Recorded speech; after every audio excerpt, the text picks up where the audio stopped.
Good morning students. मैं यश Husaini BSc second year की physics class में आपका स्वागत करता हूं।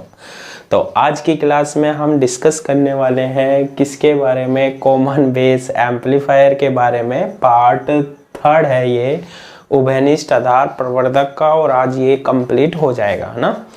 तो पहले की जो प्रीवियस क्लासेस थी दो, वो आपने पढ़ ली होगी, ठीक है। तो आज जो हम स्टार्ट करेंगे ना, इसमें कॉमन बेस एम्पलीफायर में, उभयनिष्ठ आधार प्रवर्धक में, वो पढ़ते हैं हम क्या, अंतराचालकता प्रारूप, ठीक है। किसके बारे में डिस्कस करते हैं, अंतराचालकता प्रारूप के बारे में, यानी कि ट्रांस कंडक्टेंस के बारे में पढ़ते हैं, ठीक है। किसके बारे में पढ़ते हैं, ट्रांस कंडक्टेंस के बारे में पढ़ते हैं। अब देखो ये क्या होता है, हमने उभयनिष्ठ उत्सर्जक के लिए पढ़ा था, कॉमन एमीटर के लिए भी पढ़ा था। आज हम ये जो अंतराचालकता प्रारूप हेडिंग लगा लीजिएगा, या ट्रांस कंडक्टेंस जो पढ़ेंगे ना, वो उभयनिष्ठ आधार प्रवर्धक के लिए पढ़ेंगे, कॉमन बेस एम्पलीफायर के लिए पढ़ेंगे। कॉमन एमीटर यानी उभयनिष्ठ उत्सर्जक का ये हमने परिपथ बना दिया था, अंतराचालकता के रूप में सर्किट बना लिया था, उसके लिए ये कंडीशन होती थी, ये हम डिस्कस कर चुके हैं, क्लियर है। इसके बाद हमने कल की क्लास में कॉमन बेस यानी उभयनिष्ठ आधार का ये सर्किट बना लिया था, और इसके बारे में हम डिस्कस कर चुके थे। अब देखो जो अंतराचालकता प्रारूप बनाएंगे ना हम उभयनिष्ठ आधार का, कॉमन बेस का, वो इस तरीके से बनाएंगे कि कोई भी वैल्यू दी हो, जैसे GM है, ये GM ऐसा होना चाहिए जो CE में भी काम में आ जाए, और किस में काम में आ जाए, हमारे पास CB में भी काम में आ जाए। तो दोनों में हम इंटरचेंज करके यहाँ पर अंतराचालकता प्रारूप के बारे में क्या करेंगे, डिस्कस करेंगे, क्लियर है। तो देखो कैसे करते हैं। अंतराचालकता को हम किससे व्यक्त करते हैं, देखो GM से, लेकिन GM जो था ना, वो हमारे पास किसके लिए था, उभयनिष्ठ उत्सर्जक के लिए। अभी आधार के लिए देख रहे हैं हम, इस तरीके से GM बनाएंगे, यहाँ पर अंतराचालकता बनाएंगे कि C और CB दोनों में एक रिलेशन बन जाए ना। तो देखो GM अभी मैं लगा देता हूँ B, यानी उभयनिष्ठ आधार की बात कर रहे हैं, कॉमन बेस की बात कर रहे हैं। मैंने कल आपको बताया था कि क्या होता है, आउटपुट की करंट होती है निर्गत धारा अपॉन निवेशी वोल्टता। तो ये था हमारे पास CB उभयनिष्ठ आधार। इसमें आउटपुट की करंट क्या है, निर्गत धारा क्या है, IC है, तो IC लिखेंगे। और निवेशी वोल्टता क्या है, देखो निवेशी वोल्टता है VI, और VI क्या है, ऊपर E है, नीचे B है, तो इसे लिख सकते हैं क्या, VEB वोल्टता लिख सकते हैं, वोल्टेज लिख सकते हैं। तो यहाँ पर आएगा VEB। अब आप देखना, जो CE होता है, ये तो हो गया इसका फॉर्मूला ना। जो CE था हमारे पास, जो पहले की प्रीवियस क्लासों में हम डिस्कस कर चुके हैं, CE यानी उभयनिष्ठ उत्सर्जक। उभयनिष्ठ उत्सर्जक में E कॉमन था, इसमें क्या है, B कॉमन है ना। यहाँ ऊपर कौन सा टर्मिनल था, देखो B है, नीचे E है, यहाँ ऊपर E है, नीचे B है, यानी कि चेंज हो रहा है ना यहाँ पर। यहाँ वोल्टता क्या आएगी, अगर इसे आप प्लस मानो ऊपर यहाँ, और ये नीचे है, तो यहाँ वोल्टता क्या है, VBE है, क्या है, VBE है। और यहाँ देखो ऊपर E है, नीचे B है, तो ये क्या होगा, VEB है, ठीक है।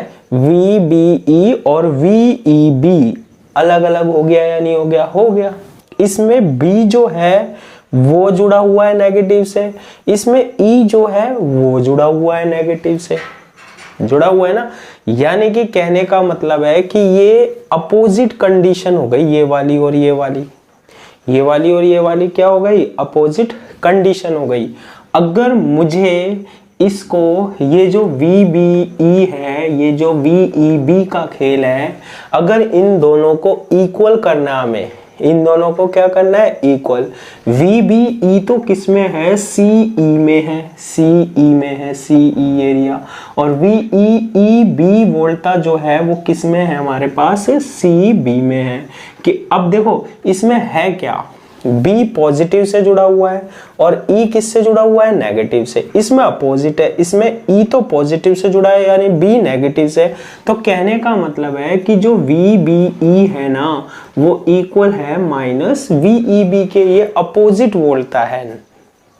ठीक है, तो हम इसको कैसे लिख सकते हैं, देखो IC इज इक्वल टू, अगर VEB को आप क्या लिखना चाहो, VBE लिखना चाहो, ठीक है, क्या लिखना चाहो, VBE लिखना चाहो तो आपको क्या लगाना पड़ेगा, नेगेटिव साइन लगाना पड़ेगा।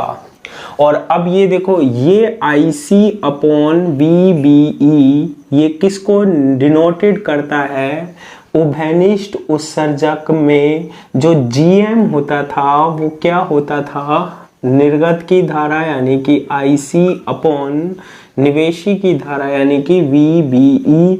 IC अपॉन VBE क्या होता था, हमारे पास GM होता था। ठीक है, तो ये किसके इक्वल आ जाएगा, ये आ रहा है नेगेटिव और इसे हम लिख सकते हैं GM। तो इससे आपको क्या पता लग रहा है, इससे ये हमें पता लग रहा है कि उभयनिष्ठ आधार का जो हमारे पास अंतराचालकता होती है वो उभयनिष्ठ उत्सर्जक की अंतराचालकता की क्या होती है, नेगेटिव होती है। यानी कि उभयनिष्ठ आधार का मान जो है वो नेगेटिव आ रहा है GM में, है ना। ठीक है भाई, अब देखो इसके बाद चेक करो। अब देखो दोनों को एक साथ लेके चलेंगे, जब भी हम किसकी बात करेंगे यहाँ पर, उभयनिष्ठ आधार की अंतराचालक। थोड़ा टफ लगेगा लेकिन इजी है, अगर आपको पहले की क्लास सारी क्लियर है तो बहुत इजी लगेगी, नहीं तो फिर इजी नहीं लगेगी, है ना। अब देखो IC क्या होती है CB में, CB में IC क्या होती है, देखो IC इज इक्वल टू होती है, IC होती है HFB इंटू IE होती है। IC इज इक्वल टू क्या होती है, HFB इंटू I। अब ये कोई इश्यू नहीं है, ये कहाँ से आई है, कल की क्लास देखना आप उसको सारी चीजें मिल जाएंगी आपके पास। ठीक है, और इसके बाद हम बात करते हैं किसकी, IC की। ठीक है, तो देखो IC इसके लिए क्या होगा, IC इज इक्वल टू होता है HFB इंटू क्या, IE होता है। तो IC इज इक्वल टू क्या लिख दिया हमने, HFB इंटू क्या, IE। ठीक है, अब देखो यहां से हम IC की वैल्यू निकालते हैं, देखो IC की वैल्यू इन टर्म से निकालते हैं यहां से। तो IC की वैल्यू जब आप निकालोगे, मान लो एक टर्म तो ये वाले ले लेता हूं मैं, इसमें ऊपर E है नीचे क्या है B है, और एक ये ले लेता हूं। तो IC की जो वैल्यू आएगी यहां से वो क्या आएगी बताओ, IC की वैल्यू आएगी माइनस GM। IC की वैल्यू क्या आएगी, माइनस GM, और ये मल्टीप्लाई हो जाएगा तो ये बनेगा VEB बन जाएगा। बन जाएगा या नहीं बन जाएगा, बिल्कुल बन जाएगा। ठीक है, तो एक चीज तो हमारे पास ये आ गई कि IC की वैल्यू आ गई इन टर्म्स में। ठीक है, निकाल लिया हमने। इसके बाद हम देखते हैं क्या, VEB देखते हैं। ठीक है, VEB देखते हैं।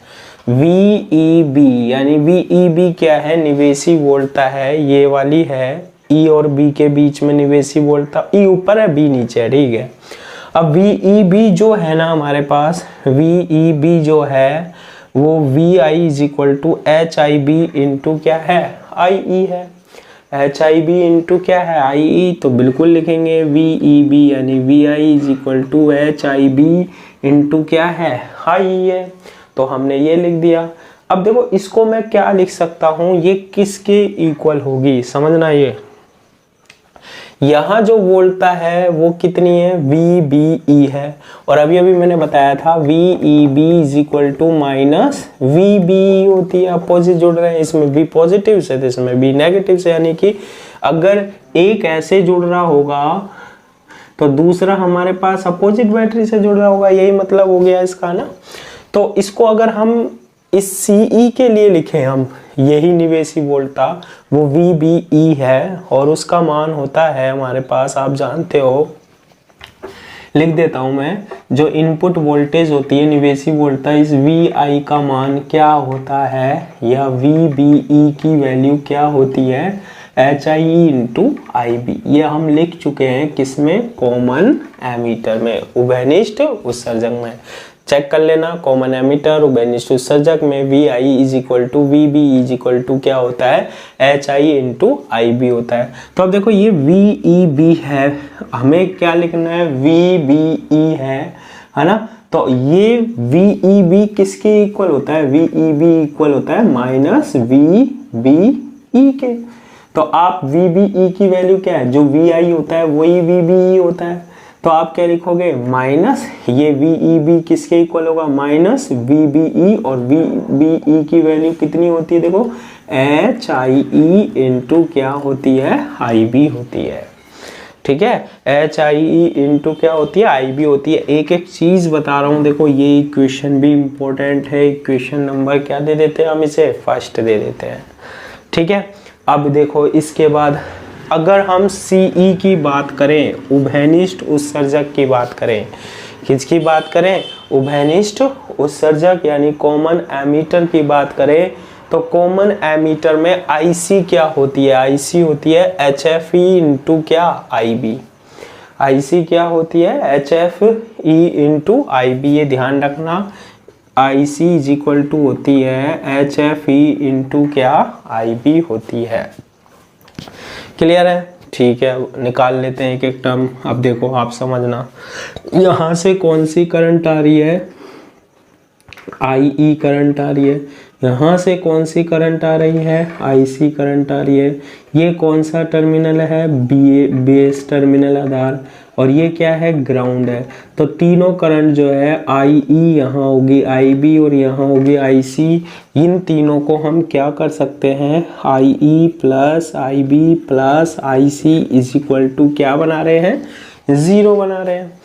ठीक है, तो यहाँ से हम किसकी वैल्यू निकाल लेते हैं, आई सी की वैल्यू निकाल लेते हैं। क्या आएगी, इसको अपोजिट ले जाएंगे, माइनस की हो जाएगी, माइनस कॉमन आ जाएगा, तो आई ई प्लस क्या बन जाएगा, आई बी बन जाएगी। ये वैल्यू बन जाएगी I C is equal to minus I E plus I B बन जाएगी। और इसको हम किस में रख देते हैं, ये जो वैल्यू हमारे पास है इसको हम इसमें रख देते हैं, I C is equal to H F E into I B में। ठीक है, I C is equal to H F B into I, ये तो कॉमन एमीटर के लिए है ना, उभयनिष्ठ उत्सर्जक के लिए। हम इक्वेशन 1 जो है ना उसमें रखेंगे, उससे पहले हम इसमें कुछ इंटरचेंज कर लेते हैं, इसलिए हमने किया। देखो यहाँ देखो I C is equal to H F into I B, ये बना लिया हमने। अब देखो ये भी आई सी की वैल्यू है, ये भी आई सी की वैल्यू है, इक्वल करो क्या आएगा, एच एफ ई इंटू क्या, आई बी।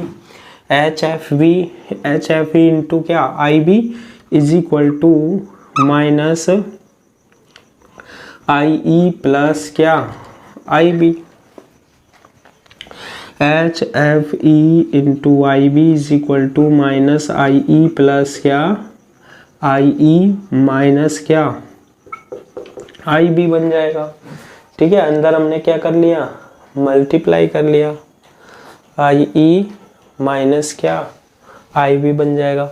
इस आई बी को इधर लाएंगे, पॉजिटिव हो जाएगा, आई बी क्या आ रहा है, कॉमन, क्या बनेगा, 1 plus H F E is equal to minus क्या, आई ई। ठीक है, और यहाँ से हम किसकी वैल्यू फाइंड आउट कर लेते हैं, आई बी की वैल्यू फाइंड आउट कर लेते हैं। तो आई बी की वैल्यू जो आएगी ना वो आएगी minus I E upon 1 plus H F E. तो ये किसकी वैल्यू हमने फाइंड आउट कर ली यहाँ से, आई बी। तो ये एक प्रोसेस है ताकि हम क्या कर सकें, ये वैल्यूज को बना सकें। बना लिया हमने हम। अब आई बी की जो वैल्यू आई है इसको हम रख देते हैं किसमें, इक्वेशन फर्स्ट में। ठीक है, फ्रॉम इक्वेशन फर्स्ट से एच आई बी इंटू क्या है, आई ई किसके इक्वल है, minus H I into I B. तो H I B into I E is equal to minus H I E, और आई बी की value ये है ही, तो हम रखते हैं माइनस आई ई अपॉन क्या, 1 प्लस एच एफ ई। और यहाँ से देखो H I B into I E is equal to negative negative positive हो जाएगा, H I into I E upon 1 plus क्या, H F E. I E से क्या कैंसिल हो जाएगा, आई ई, तो H I B is equal to क्या आ जाएगा हमारे पास, H I E upon 1 plus H F E आ जाएगा। ठीक है, तो H I B is equal to क्या आ जाएगा, H I E upon 1 plus H F ई, यानी कि हमने जो उभयनिष्ठ आधार कॉमन बेस में जो एच आई ई होता है वो उत्सर्जक की टर्म्स में हमने क्या कर लिया, फाइंड आउट। ये एक संबंध हो गया, यानी कि अगर आपको कॉमन एमीटर में H I E H F ई पता हो ना, तो उभयनिष्ठ आधार के एच आई बी की वैल्यू आप फाइंड आउट कर सकते हो।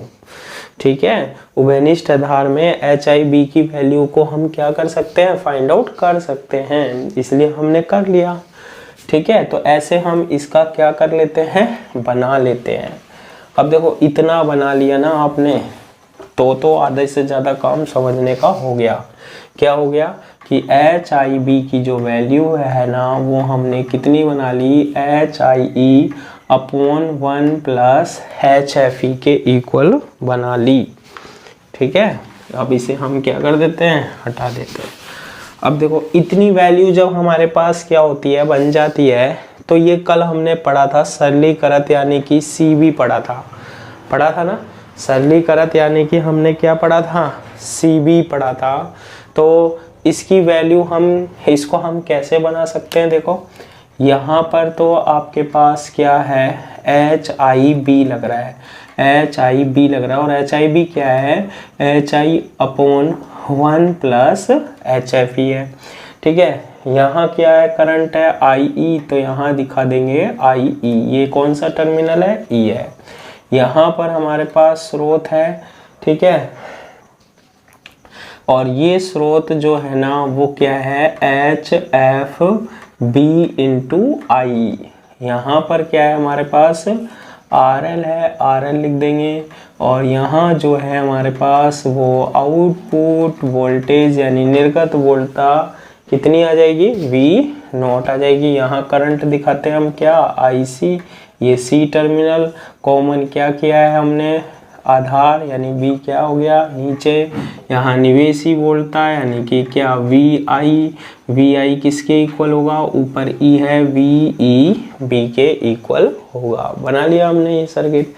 अब देखो ये जो IC है ये किसके इक्वल होता है, IC होता है एच एफ बी इंटू क्या, आई ई के इक्वल होता है।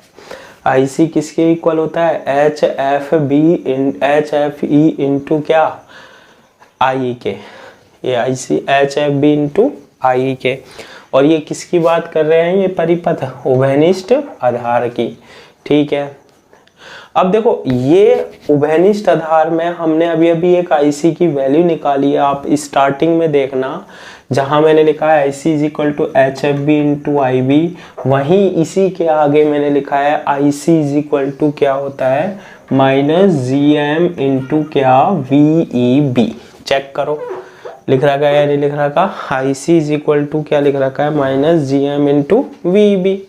यानी कि ये जो H F B into I है, IC इक्वल है, वो किसके इक्वल है, माइनस जी एम। तो यहाँ H F B into I B की जगह हम लिख सकते हैं माइनस जी एम इंटू क्या, वी ई बी लिख सकते हैं। ठीक है, माइनस जी एम इंटू क्या लिख सकते हैं, वी ई बी लिख सकते हैं। तो ये इसका अंतरा चालकता के रूप में क्या हो गया, सर्किट हो गया। देखो मैंने बहुत इजी बना दिया ना, बस आपको करना क्या है, याद रखना है कैसे निकाला। देखो अब इसमें क्या क्या निकालते हैं, सबसे पहले निकालते हैं धारा लाभ यानी कि क्या, करंट गेन निकालते हैं इस परिपथ में। ठीक है, जब हमने इसको किस में चेंज कर दिया है, ट्रांस कंडक्टेंस यानी अंतरा चालकता में चेंज कर दिया है। तो देखो कैसे निकालते हैं, धारा लाभ करंट गेन क्या होता है, ए आई बी होता है, क्या होती है निर्गत की धारा यानी आउटपुट करंट IC अपॉन निवेशी धारा यानी इनपुट करंट क्या, IE होती है, IC अपॉन क्या होती है, IE होती है। तो सबसे पहले आपको पता होना चाहिए IC की वैल्यू कितनी होती है। IC की वैल्यू अगर GM के रूप में लिखें तो हमने यहाँ पर लिखी है, ये होती है minus G M into V E B upon ये क्या आ गया, आई ई आ गया। फिर देखो माइनस से GM तो ऊपर है अपॉन IE है। VEB क्या होती है, VEB क्या होती है, ठीक है, VEB क्या होती है, उभयनिष्ठ आधार, ये उभयनिष्ठ आधार ही तो है ये। और देखो उभयनिष्ठ आधार CB के लिए VEB E और B के बीच में VEB VI is equal to होता है HIB इंटू IE होता है। तो इसको हम लिख सकते हैं HIB इंटू IE, IE से IE कैंसिल हो जाएगा। AIB इज इक्वल टू होता है माइनस GM इंटू HIB, और AIB is equal to HIB को हमने क्या लिख सकते हैं, उभयनिष्ठ उत्सर्जक के पदों में लिख सकते हैं क्या, minus GM into HIE upon 1 plus HFE लिख सकते हैं। ठीक है, तो कंफ्यूज नहीं होना है, बहुत ही इजी है हमारे पास, है ना, बस आपको देखना है कैसे मैंने बनाया है। इसके बाद हमारे पास क्या निकल के आता है, वोल्टा लाभ, यानी कि क्या, वोल्टेज गेन कैसे निकालते हैं, बहुत इजी हो गया। अब देखो AVB इज इक्वल टू क्या होगा, अब वोल्टा लाभ निर्गत की वोल्टा यानी output voltage upon input voltage, यानी कि V0 अपॉन क्या हो गया, VI हो गया। अब V0 क्या होता है, ये सर ये होता है IC इंटू RL होता है, बहुत बता चुके हो आप कल से।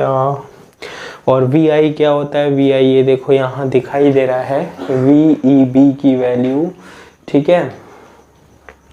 अभी देखो मैं इसमें ज़्यादा चेंजेस नहीं कर रहा हूँ, ठीक है, क्योंकि इसे इजी बनाना है हमें। तो ये हमारे पास VI जो है ना वो VEB होता है, VEB लिख रहा हूँ, क्यों लिख रहा हूँ अभी समझ में आ जाएगा। माइनस हो गया IC की वैल्यू, IC की वैल्यू होती है देखो माइनस GM इंटू VB, तो ये लिखेंगे माइनस GM इंटू क्या, VEB, ठीक है, इंटू क्या, RL अपॉन VEB को मैं VEB लिख लेता हूँ ताकि VEB से क्या कैंसिल हो जाए, VEB कैंसिल हो जाए। तो हमारे पास यहाँ पर क्या आ जाएगा, GM इंटू क्या आ जाएगा, RL आ जाएगा, ठीक है। तो वोल्टा लाभ जो है ना, जो वोल्टेज गेन है AVB, वो किसके इक्वल आएगा, हमारे पास GM इंटू RL के इक्वल आ जाएगा। इस तरीके से हम क्या निकालते हैं, वोल्टा लाभ निकालते हैं। इसके बाद हम निवेशी प्रतिरोध भी निकालते हैं, ठीक है, यही निकाल देता हूँ भाई साहब।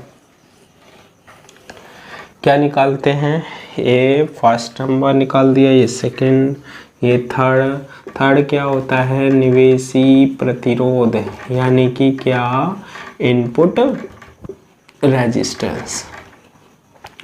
और इनपुट रेजिस्टेंस को किससे रिप्रेजेंट करते हैं, RI उभयनिष्ठ आधार में निकाल रहे हैं तो B लगाते हैं। ये तब की बात है जब हम किस में बदलते हैं, परिपथ, सरलीकृत परिपथ के बाद किस में बदलते हैं, अंतराचालकता में, ट्रांस कंडक्टेंस में बदलते हैं ना। निवेशी की वोल्टा यानी इनपुट वोल्टेज VI और निवेशी की धारा यानी कि क्या, IE होता है। अब VI अपॉन IE होता है, VI आप चेक करो, VI देखो ये एरिया VEB, VI क्या है, HI उभयनिष्ठ आधार ही तो देख रहे हैं हम, HIB इंटू IE होता है। RIB is equal to HIB into IE upon IE, IE से I कैंसिल हो जाएगा, RIB इज इक्वल टू क्या आ जाएगा, HIB होता है। और लास्ट हम निकालते हैं क्या, निर्गम प्रतिरोध यानी कि क्या, आउटपुट रेजिस्टेंस, तो ये होता है ROB। मैं इसमें लिख देता हूँ ये कैसा प्राप्त होता है, अधिकतम प्राप्त होता है। क्यों लिखा सर आपने ये अधिकतम प्राप्त होता है, देखो पहले भी हम निकाल चुके हैं, जब निर्गत प्रतिरोध निकालते हैं, आउटपुट रेजिस्टेंस निकालते हैं, तो निवेशी वोल्टा को हम क्या लेते थे, 0 लेते थे, है ना। इनपुट वोल्टेज को क्या लेते थे हम, 0 लेते थे। अब जब इनपुट वोल्टेज 0 आती है ना हमारे पास, ठीक है, इनपुट वोल्टेज जब जीरो आती है ना, तो उस स्थिति में जो हमारे पास निर्गम पर प्रतिरोध मिलता है वो हमारे पास कौन सा प्रतिरोध होता है ना, निर्गम प्रतिरोध होता है। तो वो हमारे पास इन्फिनिटिव आता था, है ना। यहाँ पर भी मैक्सिमम मिलता है, जब हम निकालेंगे तो ज़्यादा सोल्व करने की ज़रूरत नहीं है, तो हम लिख देते हैं कि कैसा प्राप्त होता है, मैक्सिमम, अधिकतम प्राप्त होता है। इस तरीके से हम एनालिसिस कर लेते हैं किसका, कॉमन बेस एम्पलीफायर का, उभयनिष्ठ आधार प्रवर्धक का, ठीक है। तो कंप्लीट हो चुका है उभयनिष्ठ आधार प्रवर्धक। नेक्स्ट क्लास में हम देखेंगे लास्ट एंड थर्ड कौन सा, उभयनिष्ठ कलेक्टर एम्पलीफायर, सॉरी उभयनिष्ठ संग्राहक प्रवर्धक यानी कि कॉमन कलेक्टर एम्पलीफायर सीसी के बारे में। ठीक है, आज की क्लास के लिए इतना ही। Thank you.